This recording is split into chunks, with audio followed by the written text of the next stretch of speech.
Hello, me again. I want to talk to you a bit today about something you're probably maybe vaguely familiar with, maybe not. So this is going to be informative either way. This has to do with controls. Controls of what? Controls of the person. Um, how people regulate themselves internally, externally, or in a balanced way. They're if you look at motivation, there's intrinsic and extrinsic motivation. Intrinsic motivation is self-satisfying. Extrinsic motivation is reward oriented. Because you're in a master's program or certificate, you most likely uh, are intrinsically motivated. That means that there may be a reward at the end. I mean, you get a degree or you get a certificate, but the main focus for you is betterment of yourself. Um, Having that sense of accomplishment. That's intrinsic motivation. By the way, if you're intrinsically motivated, you have a higher chance of being successful. So there's some psychology for you. So let's look at these things. Let's look at inner, outer, and balance controls, and we're going to delve a little deeper than that into it as we go through this. So what are inner controls? This is more the intrinsic thing. Inner control-oriented people, they regulate behavior through internalized values, conscience, personal responsibility. Let's look at this word internalized for just a minute. When you encounter something or when you're exposed to something, and it really doesn't matter what it is. Well, yeah, I guess it does. The importance of it matters. But when you are exposed to something, depending on that importance, you may or may not internalize that. What does that mean? It means that you adopt that into your being. You adopt that into who you are, and that becomes a part of your personality, etc. That's internalizing things. That's a learning process. Children learn through internalizing information. You look at Jean Piaget, his work, or you look at Lev Vygotsky's work in developmental psychology, and you learn about these things related to things like scaffolding. We're not worried about that so much as we're worried about the internalized part of this values, conscience, and personal responsibility. The conscience, not the conscience, but your conscience, not your consciousness. I'll get it right in a minute. There's a scientist, Augsburger, who calls this self, calls these things a worldview, and it's your primary moral compass. It emphasizes autonomy and it emphasizes self-direction. What are the characteristics of this? You'll recognize yourself in some of this. Strong personal responsibility. You wouldn't be here if you weren't responsible. Self-discipline, and here's a word for you, introspection. Now, that word is misunderstood. Introspection. Wilhelm Wundt, who is credited as being the father of modern day psychology, introduced introspection into psychology, which eventually led it to being accepted as a real science. Prior to that, it wasn't. Prior to introspection, psychology was a play toy. Well, introspection gave a measurement ability to the study of emotion. I won't get off track here, but so we're dealing with a weird word here. Here's the word that gets confused with it: introspective. If I'm introspective, that's an analysis related thing. I'm thinking about information. I'm analyzing what it is I've done or heard, blah blah blah, and I'm making sense out of that. And then the third factor under characteristics is moral reasoning. And that's rooted in internal convictions. There's the internalization thing again. So I've been exposed to something, hopefully in our case, in your case, Christianity, and a belief in Jesus Christ, and I've internalized that. I've become a believer, and that guides my life. It better, because that's what it's for, salvation and living for the Lord. So what are the implications of this for pastoral counseling? Now, this is just inner control here. We got 2 other controls left yet. Counselees respond well who have this inner control. They respond well to reflective questions. And I'm not going to get bogged down with giving you information about reflective questions. I'll let you go look that up. They may struggle with guilt. They may struggle with self-blame.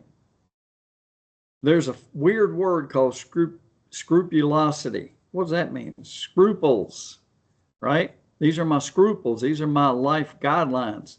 And they may struggle with that. That's in the realm of guilt. So you have to, what do you do as a counselor? Emphasize grace over perfectionism. Everybody, I hope, that's saved wants to be perfect.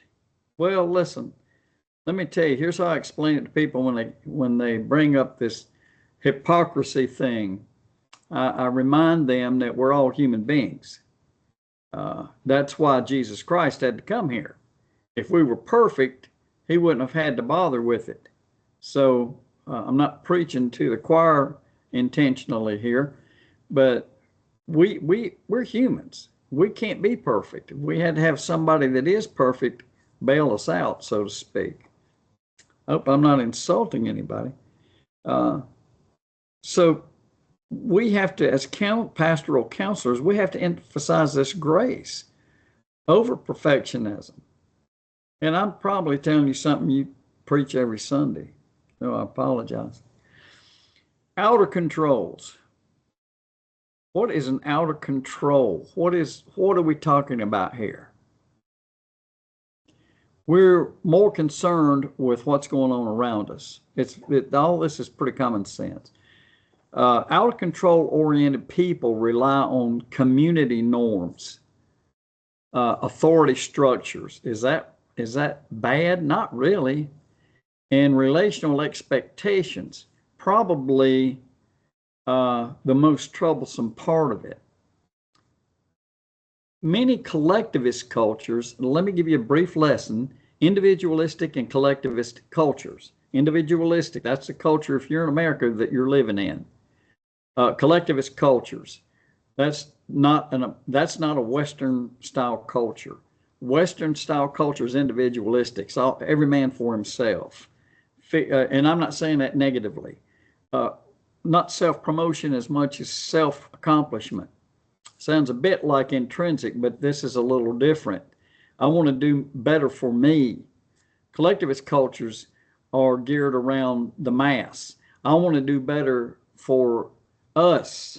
Now, that may include doing better for me, getting a degree, so to speak, so that I can know things better about whatever and help my community. That's collectivist cultures. So collectivist cultures emphasize harmony. They emphasize duty, and they emphasize external guidance. So the concentration is not inner, it's outer. Behaviors, the characteristics of this are simple. Behaviors are shaped by family, elders, or community. If you're born in this and raised in this country, we know the plight of elderly people. I'm not going to, again, harp on anything, but we tend to dismiss people after a certain age, put them away in these little homes, and it's a big business, but there's not a community feeling about that. If you go to other cultures, I'm teaching here at Carolina University, deal with diverse cultures. And it's very interesting to discuss the differences between the relationships. What's the respect relationship, for example, or what's the relationship related to the elderly person's knowledge compared to your knowledge? So there's a big difference. Another characteristic is high value on relational expectations. So it's the relationship. Let me think of a good word to use. The expectations differ in how the interaction takes place.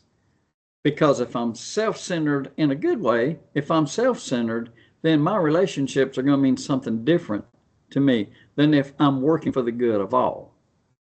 Hope that makes sense. And then there's another characteristic. The third characteristic here is sensitivity to shame and honor.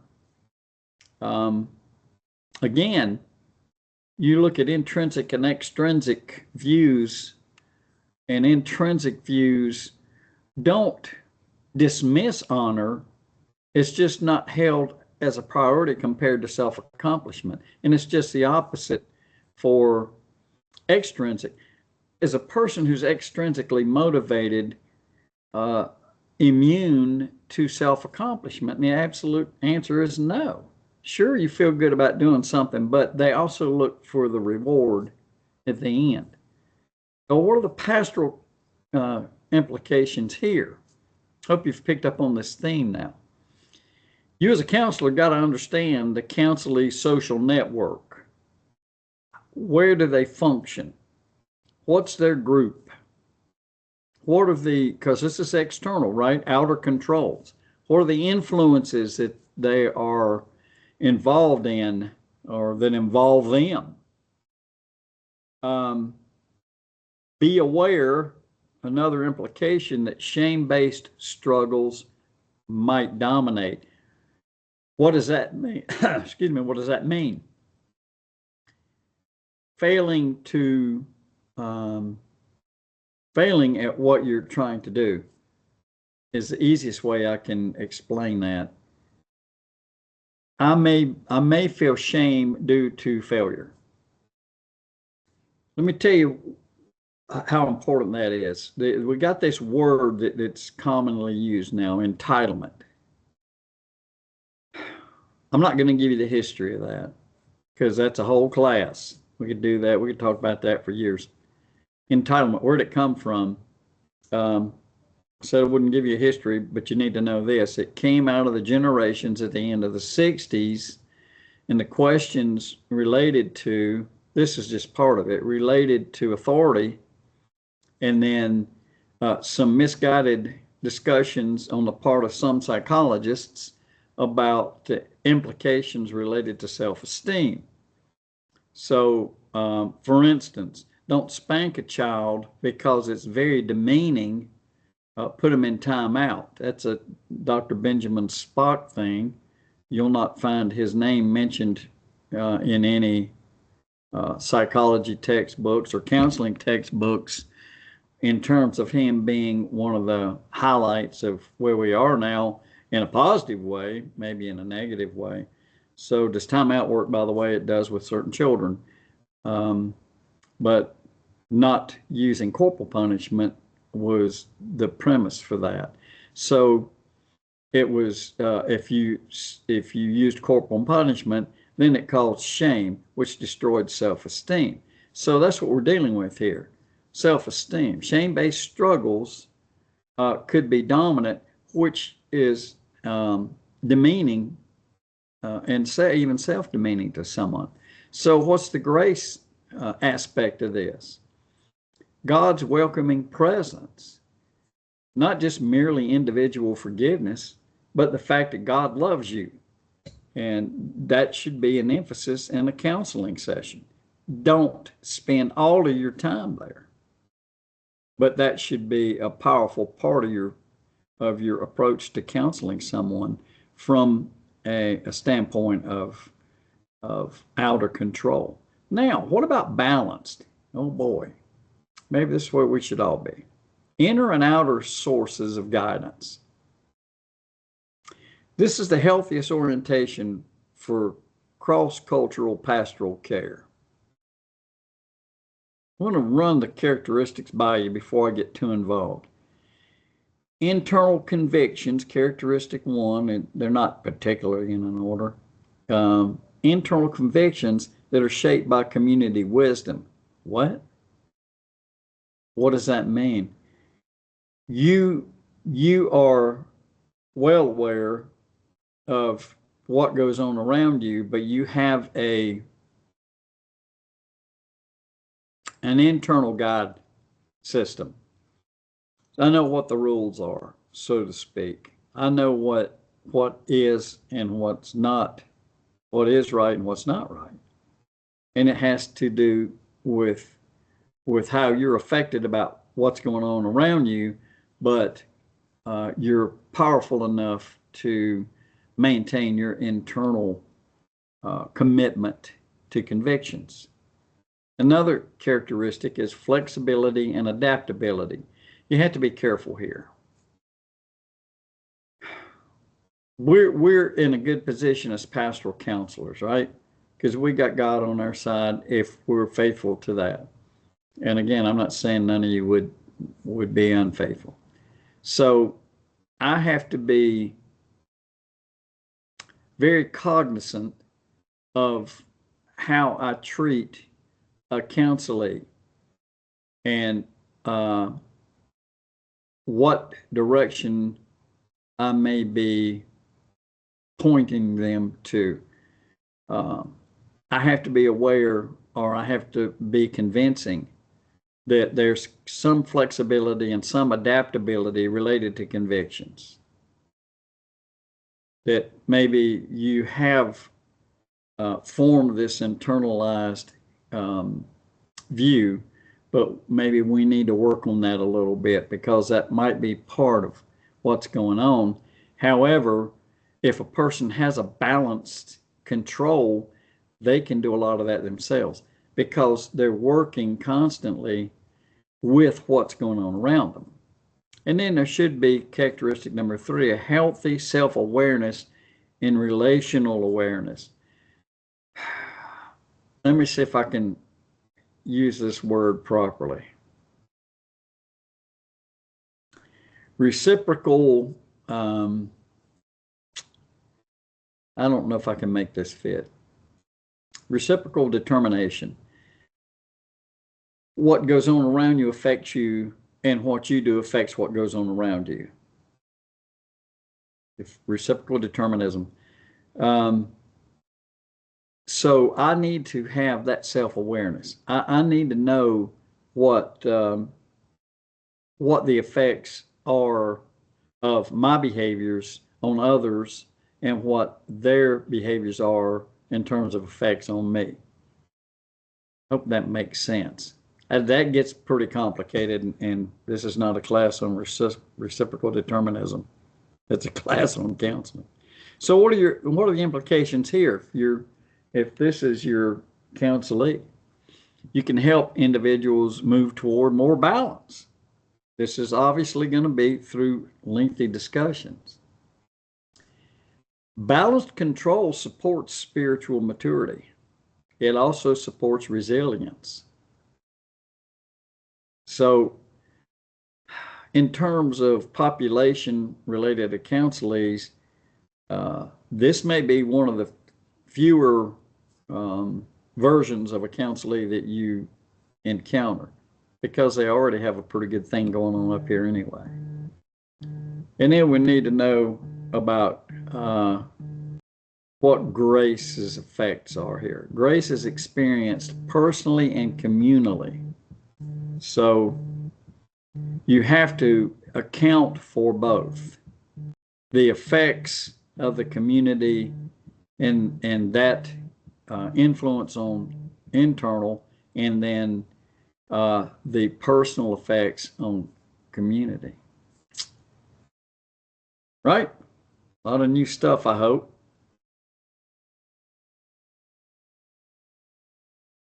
Let's look a moment at let's look a moment at biblical and theological inner and outer stuff. Here's a few things I want to keep you in mind. I want you to keep in mind. Inner person, outer person, viewpoints. The inner person is renewed by the Spirit. The outer person expresses the renewal in relationships and actions. And then as you as a counselor must address both heart motivations and practical obedience. So I'm not going to get super duper involved in that because I'm assuming that a lot of you pastors are intimately connected with it in some way. You probably wouldn't be taking these courses. So I don't want to burden you or bore you with what you already know. Inner and outer integration. That's the idea that spiritual maturity involves reconnecting with a divine center. Unfortunately, there's groups of people period, who can use that in things other than a Christian view. And you probably preach to a lot of them every Sunday. I don't know what they're looking for, but you offer them the grace, etc., and then they somehow turn it around. This is getting too deep into psychology, so I won't go down that rabbit hole, but I think you probably know what you deal with if you're a pastor each Sunday. So what does that lead us to? It leads us to of what we like to call in counseling a theology of grace. The view is that grace is not just a pardon. It's God's empowering presence. And that transforms inner and outer life. Again, sometimes you're going to hear me speak to you about stuff you already know, particularly if you're a counselor and, a pastor, and now you're getting involved in the scientific counseling of this sort of thing, bearing in mind that we keep the core of theological themes in mind. So God himself, because you're a believer, transforms. Put on the new man, as Paul said. Inner and outer. But what are these core themes, by the way, related to counseling? Grace restores identity. So counselees are not defined by failure, providing they're believers. Grace reorders control. Inner control people learn dependence on God. Outer control people learn personal responsibility before God. Think about that a minute. And then grace builds community. Balanced control comes about as believers live in mutual submission and spirit-led freedom. So we have quite a bit of stuff going on here. How do you put this in a counseling application? Use grace to soften inner controllers. Use grace to free shame-bound outer controllers. And use grace to cultivate balanced, spirit-formed discipleship. I hope that this made sense. I could have gone deeper, but I think that at this moment in time, we've reached a point where I would like for you to analyze and mull over this information and put it into your own terms. So take care, and hopefully I'll see you soon. See ya.